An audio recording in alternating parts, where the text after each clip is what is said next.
পরের দিন পুকুর থেকে থেকে পাওয়া যাচ্ছে। তাহলে কোন পরিস্থিতিতে আমার দেশ চলে গেছে? এখনো কি তোমাদের হুঁশ ফিরছে না? এই ঘটনা ঘটবে কেন? আহলে সুন্নাত ওয়াল জামাতের কি কাজ নয় এর বিরুদ্ধে প্রতিবাদ করা? যদি বলেন হ্যাঁ ইসলাম অন্যায়ের বিরুদ্ধে কথা বলেছে, তাহলে আহলে সুন্নাত ওয়াল জামাতের প্রত্যেকটা সৈনিককে আগামী দিন যে কোনো অন্যায় হবে তার বিরুদ্ধে আপনাকে সংগ্রাম করতে হবে। ওই সংগ্রামে যদি আপনার মৃত্যু হয় আপনি বেহিসাব জান্নাতে যাবেন, এই অঙ্গীকার দিলে আজকে যান। আপনি যে কোনো অসহায় হিন্দু বেটি, মা, বোন, বাপ, ভাইয়ের জন্য আন্দোলন করেন, আপনি অসহায় আদিবাসী, দলিত, সাঁওতাল, বাগদি যে কোনো ধর্মের গরিবের জন্য, অসহায় মজলুমের জন্য দাঁড়িয়ে আপনি আন্দোলন করেন, মনে রাখবেন ওই অবস্থাতেও যদি আপনি মারা যান আল্লাহ আপনাকে বেহিসাব জান্নাতে দেবে। জোরে বলুন সুবহানাল্লাহ। কেন? সে কোন ধর্মের আমার জানার দরকার নেই, সে মানুষ, আমি মানুষ। আর মানুষ জাতিকে সৃষ্টি করেছেন মহান রব্বুল আলামিন সর্বশ্রেষ্ঠ করে। তোমাদের হয়ে চিল্লাবো আমরা, আর কাল আমাদেরকে ভরে জেলে ভরে রেখে দেবে। তোমাদের হয়ে আগামী দিন কেউ কথা বলার আর থাকবে না। তাই সময় থাকতে থাকতে জাগো। তোমাদের হয়ে ছোট হোক বড় হোক যারাই কথা বলে তাদের উপরে আঁচ এলে তোমরা ঝাঁপিয়ে পড়ো, তোমরা ঝাঁপিয়ে পড়ো, তবে আগামী দিন বাঁচবে। তোমাদের হয়ে লোক পথ দেখাবে। না হয় ওই যে বলে না, ভাই বলছিল অনেক সংগঠন বা অনেক মুসলিম নেতারা একটু লোক যেই হয় বিভিন্ন দলের কাছে বিক্রি হয়ে যায়। এই বিক্রি যারা হয় তারা তো খারাপ কাজ করছে, কিন্তু আমি বলবো বিক্রি হওয়ার পিছনে তোমাদের দোষ আছে, তোমাদের দোষ আছে। কেন তোমরা সেই সকল নেতাদেরকে গুরুত্ব দাও না, তাদেরকে গুরুত্ব দাও না। তারা তোমাদের হয়ে চিল্লে মরে, তারা রাত্রিরে বিপদ আপদে মরে, তোমরা তাদের পাশে না দাঁড়িয়ে ওই সেকুলারের নামে ভণ্ড, গাদ্দার, বেঈমানগুলোর পিছনে তোমরা ছুটে বেড়াও। তাই তারা চিন্তা করে কি করব, বেকার আমার তো জীবন চলে যাবে, চল যা দিচ্ছে নিয়ে নে। কিন্তু তাদেরকেও আমি বলবো তুমি যদি আল্লাহ ও রাসূলের জন্য করো তাহলে তোমারও গাদ্দারি করা উচিত হয়নি। কিন্তু আপনারাও ভাবুন, আপনাদের ভাবার সময় আসছে। তাহলে আজকে কি বলছে? এটা হিন্দু রাষ্ট্র বলছে না, বলেন কথা বলেন, বলছে না বলে এটা কি হিন্দু রাষ্ট্র? আমি যদি বলি এটা মুসলমানদের রাষ্ট্র, ইসলামিক কান্ট্রি, আমি দেশের সংবিধান বিরোধী, আমি দেশদ্রোহী। তাহলে এটা কোনোভাবে আমার মধ্যে মানাই না। আমি যদি দেশকে ভালোবাসি, মোহাম্মদ রসুলকে যদি ভালোবাসি, আমার নবী বলেছে হুব্বুল আতান, দেশকে ভালোবাসার কথা বলেছে, তাহলে দেশকে যখন ভালোবাসি তাহলে দেশের সংবিধান বলছে এটা ধর্ম নিরপেক্ষ, অর্থাৎ এখানে ধর্ম নিয়ে রাষ্ট্র মাথা মারবে না। যার যা ধর্ম তার তার কাছে। রাষ্ট্র শিক্ষা, স্বাস্থ্য, কর্ম, বাসস্থান, এই চারটে জিনিস নিয়ে রাষ্ট্র মাথা মারবে। মানুষের শিক্ষা দেবে, মানুষের কর্মের ব্যবস্থা করবে, মানুষের বাসস্থান দেবে, মানুষের সুচিকিৎসা দেবে। কিন্তু আজ দেখা যাচ্ছে রাষ্ট্র ধর্ম নিয়ে বড় মাথামাতি করছে, কখন আমার রসুলের শানে আঘাত করছে। এগুলো মূলত লক্ষ্য কি? এদের লক্ষ্য হলো একটা ফিতনা করব, ফাসাদ করব। সেই ফিতনা ফাসাদে আমাদেরকে গণহত্যা করবে। কেন? সব ওদের, আমাদের তো কিছু নেই। এই আছে কথা বলছে না, আছে সব তোদের, সব দপ্তর তোদের, সব জায়গায় তো ওরা। এই যে কথাগুলো বলছি, আমারও পরিবার আছে, আমারও সংসার জীবন আছে, তোমাদের বাঁচাবার জন্য বলছি, তোমাদের বাঁচাবার স্বার্থে বলছি। তাহলে আমার টার্গেট ছিল 20,000 গ্রাম, সেই জায়গায় 7,000-এ আমি এখন স্থগিত আছি। শোনেন, ভালোবাসার লোক আলাদা, ভালোবাসার লোক আলাদা। আজ আমার এক ভাই বোম্বাই একটা র্যালি করলো গোস্তাকে রসুলের বিরুদ্ধে, ইমতিয়াজ জলিল, 1.5 কোটির উপরে লোক হয়েছে। তোমরা তো মাথা লাগছ, ওই প্রোগ্রামটা যদি না হতো এতদিন আরো কত কি হতো তোমরা জানো? তোমরা বোঝো? তোমরা তা বোঝো না। ওই ভিড়টা তোমাদেরকে আগামী 2-5 বছর নিঃশ্বাস আপনার দিতে দিচ্ছে, ওই ভিড়টা। তাহলে কাল যখন আমি ডাকবো তখন তুমি তো কারবার নিয়ে ব্যস্ত, তুমি তো দোকান নিয়ে ব্যস্ত, তুমি তো দুনিয়ার সেকুলার ভণ্ড নেতার পিছনে ঘোরা ব্যস্ত, তুমি তো বেঈমানদের পিছনে ঘোরা ব্যস্ত, তোমার তো সময় নেই যাবার। এই তো জীবন আমাদের, এই তো অবস্থা আমাদের। তাহলে আজকে 20,000 গ্রামে যদি আমি 30টা করে ছেলে করতে পারতাম তাহলে 6 লক্ষ কর্মী। কর্মী আলাদা জিনিস, ভক্ত আলাদা জিনিস। কর্মী মানে তার অ্যাসেট, এটা এখানে যারা কর্মী আছে তারা সংগঠনের কথাকে ক্যাচ করছে, বাকি সাপোর্ট আর ভক্ত আলাদা জিনিস ভালোবেসে এসছে। কথা কিছু বুঝছেন না, বোঝেন? এবং যারা এখানে নেতৃত্ব শুধু আছে তাদেরকে ইনভাইট করা হয়েছে। সবাই যদি বলা হয় অত লক্ষ লোক যদি এখানে ঢোকার জায়গা হবে? খুব ভালো করে বুঝুন আমার ভাইরা, আমার কথায় কি আপনারা আঘাত পাচ্ছেন না? তাহলে আজকে 1923 সালে একটা সংগঠন করলো আরএসএস। 100 বছর তাদের হতে চলেছে। তাদের লক্ষ্য এই দেশকে হিন্দু রাষ্ট্র বানাবে, সংবিধানকে মুছে দেবে। কথা শুনছেন না? শোনেন। তো এই দেশের জন্য যেমন হিন্দু ভাইয়েরা রক্ত দিয়েছে, পাঞ্জাবিরা দিয়েছে, শিখেরা দিয়েছে, আদিবাসীরা দিয়েছে, সবাই মিলে এক জায়গায় বসে একটা সংবিধান লিখা হলো। ডক্টর বাবা সাহেব আম্বেদকরের নেতৃত্বে এই সংবিধান লিখা হলো।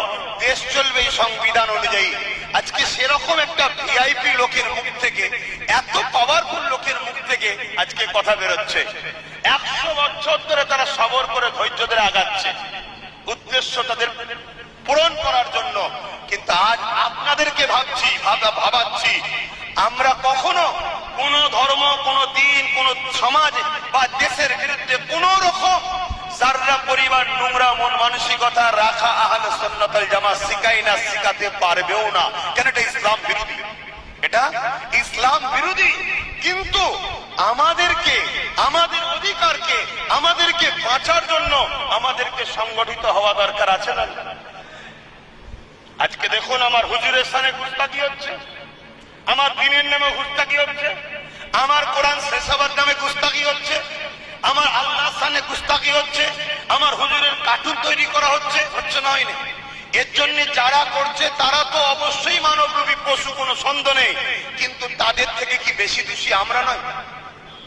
আমাদের গাফলতি, আমাদের অবহেলা, আমাদের চুপ থাকার জন্যই তো আজকে এই কাজগুলো হচ্ছে। আমরা আমার হুজুরের মেসেজ তো ছড়াতে পারছি না। আরো একটা কথা আপনাদেরকে বলি, আপনারা খেয়াল করে দেখেছেন ভারতের রেল এবং ভারতের সেনাবাহিনীদের যে জায়গা আছে, তারপরে ভারতবর্ষের 3য় নম্বরে সব থেকে বেশি জায়গা হলো মুসলিম সমাজের ব্যক্তিগত সম্পদ ওয়াকফ এস্টেট। শুনছেন আপনারা?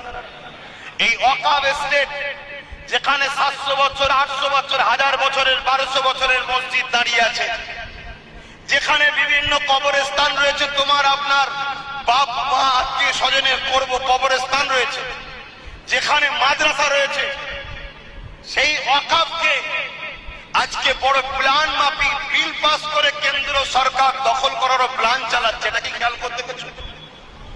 আজকে যে এই বিলটা পাস হয়ে যায়, আজকে যদি এই ওয়াকফকে হাতিয়ে নিতে পারে, তাহলে কি হবে? যেমন আজকে আমার আদিবাসী ভাইদের জল জঙ্গলের সম্পদ অধিকার কেড়ে নেওয়া হয়েছে, তাদেরকে বিভিন্ন জায়গায় উচ্ছেদ করা হচ্ছে, তাদেরকে উচ্ছেদ করে সেসব জায়গাকে প্রমোটিং করে বিভিন্ন কর্পোরেট ধনী লোকদের হাতে তুলে দেওয়া হচ্ছে। তারা এদর ওদর ঘুরে বেড়াচ্ছে। কাল ওই দৃশ্যটা তোমার আমার হবে, ওর থেকেও ভয়ানক হবে। কেন? তোমার আমার আরেকটু ভয়ানক হওয়ার কারণ হচ্ছে তুমি আমি মুসলমান।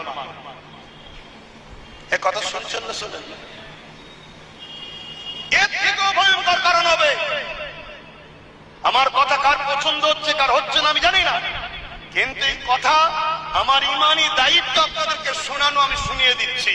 নেবেন কি নেবেন না, আহলে সুন্নাত ওয়াল জামাতের শাখা অফিস আরো বাড়াবেন কি বাড়াবেন না আমি জানি না। আর তথাকথিত কিছু মুসলিমদারি নামদারি রাজনীতির নেতারাই যখন আহলে সুন্নাত ওয়াল জামাতের বিরোধী করে, অথচ এত বড় কথা বলা দেশকে, দেশের সংবিধান বিরোধী যারা কথা বলে সেই সংগঠনের বিরুদ্ধে কথা বলে না, আহলে সুন্নাত ওয়াল জামাতের ছেলেদের বিরুদ্ধে কথা বলে। তাহলে স্পেনের মতো এরাও কি মুসলমান মনে হচ্ছে? এরা ভেতরে ভেতরে সব বিক্রি হয়ে গেছে, শুধু সময়ের অপেক্ষায় আছে। যেদিন সময়ের অপেক্ষা আসবে আমাদেরকেও মসজিদে ভরে পোড়ানো হবে, আমাদেরকেও রাস্তাঘাটে যে কোনো জায়গাতে শেষ করে দেওয়া হবে। তার ক্ষুদ্র ক্ষুদ্র নমুনা তো আমরা পাচ্ছি। কখন টেনে পিটিয়ে মেরে দিচ্ছে, কখনো বিভিন্ন মুরব্বীদের দাড়ি ধরে কাটছে, বিভিন্ন স্লোগানদের পিটিয়ে মেরে দিচ্ছে, কখন আখলাসকে, কখন তাবরেজকে, কখন হাফেজ জুনায়েদকে এইভাবে মেরে দেওয়া হচ্ছে।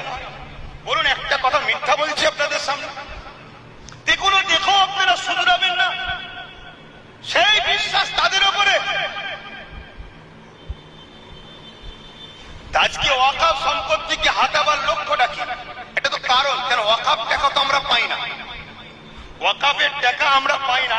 লোক অসুবিধা হচ্ছে নাকি?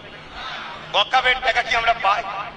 যদি ওয়াকাফের টাকা পেতে একটা মুসলমান গরিব থাকতো, আমাদের ওয়াকাফের টাকা এত, একটা মুসলমান গরিব থাকতো না, সব লাখপতি নাই কোটিপতি হয়ে যেত, হয় লাখপতি না হয় কোটিপতি হয়ে যেত, এত টাকা।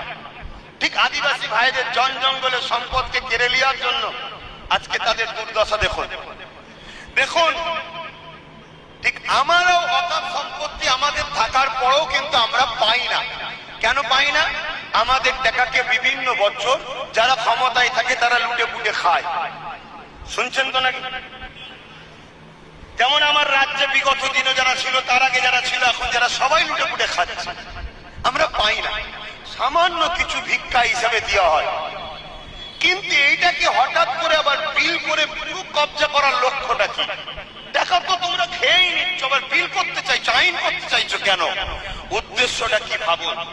উদ্দেশ্য হচ্ছে যখন তোমাকে আমাকে শেষ করা হবে, তোমাকে আমাকে ভারত থেকে মিটিয়ে দেওয়া হবে, যেমন স্পেনে মিটিয়ে দেওয়া হয়েছে, তখন বিশ্ব থেকে না আওয়াজ ওঠে যে ওরা তো ওখানকার বাসিন্দা, ওদেরকে মিটিয়ে দেওয়া হচ্ছে কেন?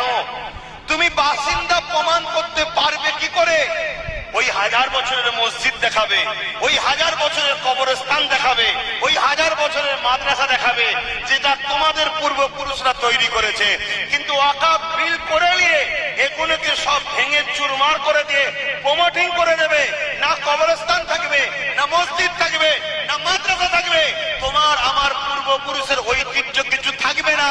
তখন বলা হবে এরা ঘুষপেটি, এরা বাইরে থেকে ঢুকেছে, তাই তাড়িয়ে দেওয়া হয়েছে, যেভাবে রোহিঙ্গাদের ঘরে তাড়িয়ে দেওয়া হয়েছিল। আমার কথাতে অনেকের অসুবিধা হবে, কাল হয়তো অনেক ন্যাশনাল দেশের অনেক মিডিয়া হয়তো কালকে হই হই করতে পারে, কিন্তু আমি একটা কথা বুঝি, সত্যের পক্ষে দাঁড়ানো আমার রাসূল শিখিয়েছে, দাঁড়িয়ে আছি। কিন্তু তোমাদের দাঁড়ানো দরকার আছে না? হাত তুলে বলো দরকার আছে না? না, যদি দরকার থাকে তাহলে তোমরা প্রচার করো, আহলে সুন্নাত ওয়াল জামাতের ইউনিট বাড়াও, হাত নামাও, আরো ইউনিট বাড়াও। আর মাকসাদ এই যে ওয়াকাফ বললাম, দেশকে ভালোবাসার কথা বললাম, এগুলো কিন্তু ইসলাম শিখিয়েছে। তাই যদি আমার রাসূল না শিখাতো এইগুলোর বিষয়ে কথা বলার, তাহলে আল্লাহকে সাক্ষী রেখে বলছি, কার ওয়াকাফ চলে যাচ্ছে, কে বন্যায় ডুবে যাচ্ছে, কার বেটির রেপ হয়ে যাচ্ছে, কার কোথায় কি হচ্ছে, আরে মনুষ্যত্বর জ্ঞান আমাকে দিও না। আমার পোষাবলে মাথা ব্যথা হতো না, ও নেতারা দেখবে, যাকে নেতা বানিয়েছে তারা দেখবে। কিন্তু আমি চিল্লাচ্ছি কেন? কেন চিল্লাচ্ছি? আরজি করে সেই পুণ্যের বিচার আজ হলো না কেন? কথা মাথায় ঢুকছে না, ঢোকে না। অতএব এই আন্দোলন, এটি আহলে সুন্নাত ওয়াল জামাতের লক্ষ্য। তাই আমি আশা রাখবো আগামী 4 মাসের মধ্যে আপনাদেরকে আরেক মাস বাড়াচ্ছি, আগামী 5 মাসের মধ্যে আজ থেকে শুরু করে, নতুন হোক পুরাতন হোক, প্রত্যেকে যে কোনো দিন, বৃহস্পতিবার, শুক্রবার, শনিবার, রোববার, এই 4 দিনের মধ্যে আমার কেন্দ্র অফিসে ডাইরেক্ট দেখা করতে হবে। যদি নেতৃত্বর মাধ্যম দিয়ে পারো আসো, না হয় 1 to 1 এসেও দেখা করতে হবে যে আমি এখনো আছি। কেন আগামী দিন তোমার বিপদে আমি সাথ দিতে কেন যাব? তুমি আমার কওমের জন্য, আমার দিনের জন্য, সমাজের জন্য, মানুষ জাতির জন্য তুমি কি করেছো বলো? তুমি যখন একা থাকাকে পছন্দ করো, তুমি বিপদটা একা ভোগ করো। কথা বুঝছেন না? বলেন না? আগামী দিন কলকাতা, আগামী দিন বারাসাত, আগামী দিন মেদিনীপুর, আগামী দিন 24 পরগনাতে, আগামী দিন হুগলিতে কোন জায়গায় আমার মুসলিমকে একজনকে পিটতে পিটতে মেরে দিল, আমি তার হয়ে কেন রাস্তায় নামবো? সে সমাজের জন্য কি করেছে জানা দরকার আছে না নাই? সে সমাজের জন্য ঐক্য হয়ে থাকতে পছন্দ করেছে কি করে না দেখার দরকার আছে না নাই? তুই যখন একা থাকতে পছন্দ করেছিস, আজ যখন তোর মরার সময় হয়েছে, একা ভোগ কর।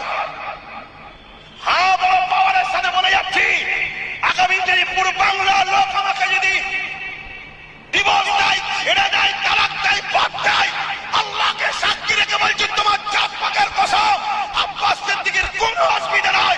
মোস্তফা কালিয়া বাঁচতে চায়, মোস্তফা কালিয়া মরতে চায়। আমার নবীর শানে এই বাংলাতেও একজন চরিত্রহীন মেয়ে কথা বলে আজও ঘুরে বেড়ায়। কি করে ঘুরে বেড়াতে পারে? এই বাংলা 3.5 কোটি মুসলমানের জবাব দেওয়া দরকার আছে না? এই বাংলার পীর সাহেব, এই বাংলার পীরজাদা, বাংলার মৌলানা, এই বাংলার হযরত, এই বাংলার ইমামদের জবাবের দরকার। কেন তোমরাই তো দালালি করে গভর্নমেন্ট তৈরি করো? তাহলে আজকে তোমার গভর্নমেন্ট কেন ওই হারামজাদি, ওই চরিত্রহীন, কোরআন থেকে বলেছে যার সন্তান, ওই মহিলাটা এখনো জেলের মধ্যে কেন নয়? আমার বাংলাতেও বলেছে। এরকম খবর আপনাদের কাছে আছে না নাই? জোরে বলেন, আছে না নাই? তোমরা মুসলমান দাবি করি, আমরা নবীর উম্মত দাবি করি। যে নবী না হলে মায়ের সম্মান বুঝতাম না, বাপের সম্মান বুঝতাম না। যে নবী না হলে দাদা হুজুরকেও পেতাম না। যে নবী না হলে কোনো কিছুই পেতাম না। আজকে সেই নবীর শানে গুস্তাখি হচ্ছে আমার বাংলাতেও। আমার বাংলাতে কোরআনকে অপমান করা হয়েছে। আমার বাংলাতে কোন সরকারি পদের লোক আমার রাসূলুল্লাহর পরিবারের উপর আঘাত দিয়েছে। এদের বিচার হচ্ছে না কেন? কোনো বলো। তোমরা 3.5 কোটি মুসলমান মিলে গভর্নমেন্ট তৈরি করো। সেই গভর্নমেন্ট আজকে তোমার নবীর পক্ষে দাঁড়ায়নি কেন? যদি বলেন ওটা তো ধর্মের ম্যাটার, ঠিক আছে, বাদ দিলাম।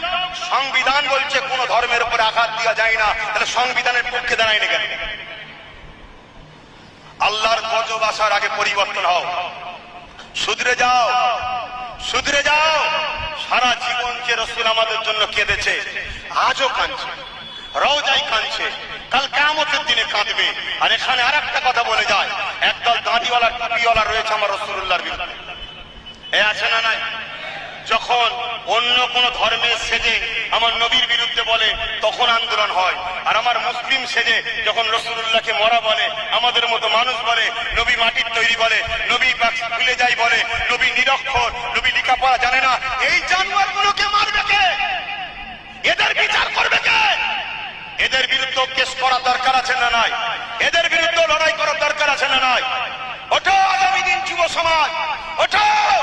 প্রত্যেককে হুকুম দিচ্ছি, আগামী দিন আহলে সুন্নাত ওয়াল জামাত এবং আমার ভালোবাসার মানুষ প্রত্যেককে হকি ব্যাট বল খেলা শিখতেই হবে। হকি ব্যাট বল খেলা শিখতেই হবে। কারো ঘরে যদি হকি ব্যাট বল না থাকে, যদি জানতে পারি, তাকে সংগঠন থেকে বাদ দেবো। এই শুনছেন না শোনেননি? হকি ব্যাট বল খেলা শেখো। শুনছেন? একদম খুলে আম বলছি, শরীর চর্চা করো, তবে শরীর ফ্যাক্টরি ভালো থাকবে। ফজরের পরে আর ঘুম হবে না, শরীর তবে চাঙ্গা থাকবে। আমরা তো ঝিমিয়ে গেছি, খেলাধুলা ছেড়ে দিয়েছি, শরীর ঝিমিয়ে গেছে।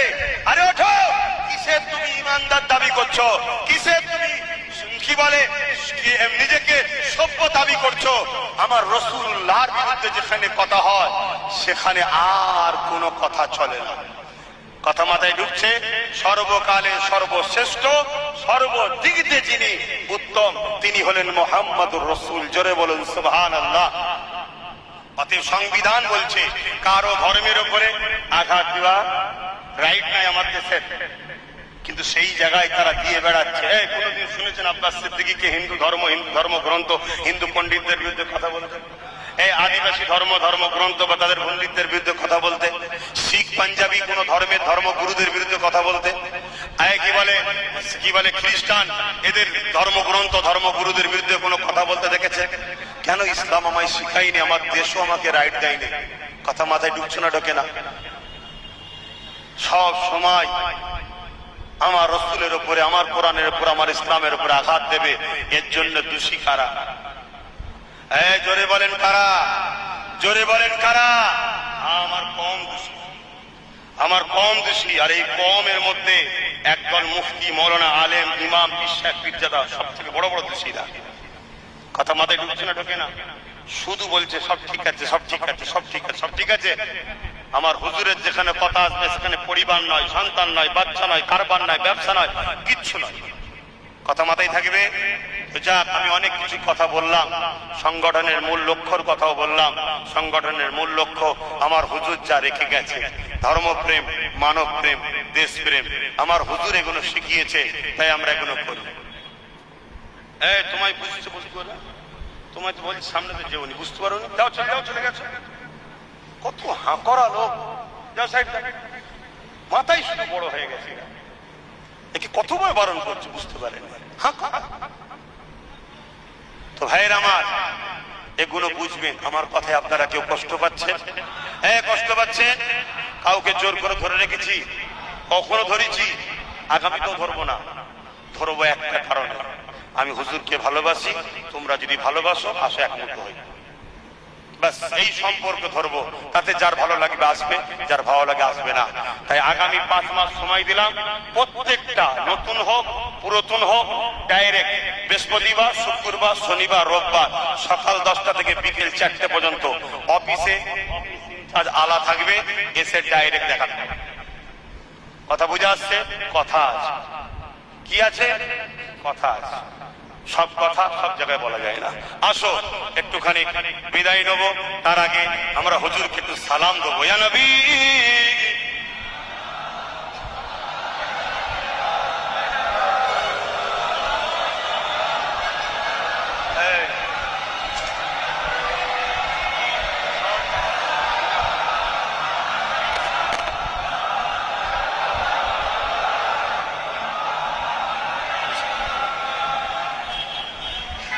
আরো একটা কথা আপনাদের কাছে শোনাতে ভুলে গেছি, শুনে রাখেন।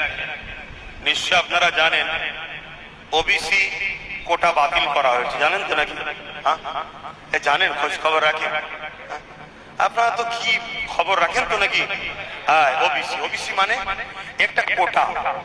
এই কোটার মাধ্যমে কমসে কম একটা দুটো মুসলমান একটু চাকরি পেয়েছিল। কটা? একটা দুটো মুসলমান চাকরি পেত, না পাওয়ার মতনই, তারপরও এই কোটা থেকে পেত একটা দুটো। শুনছেন তো নাকি? পেত।